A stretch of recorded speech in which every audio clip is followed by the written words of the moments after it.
के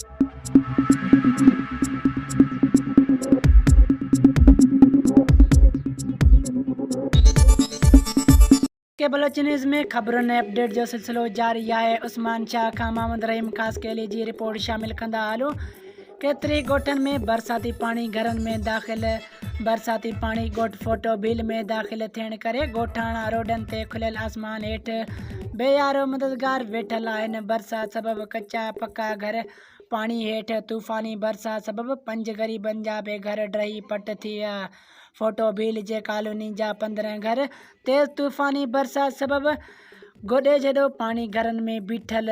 ॻोठ फोटो भील ऐं घारून सांद जे रवासिन फोटो रिजू झोल सूमार ऐं ॿियनि जो बरसाती पानी नेकाल न थियण करे तालको झंडो मरी जे मुख़्तियारकार ऐं सेक्रेटरी ख़िलाफ़ सख़्त एहतजाज।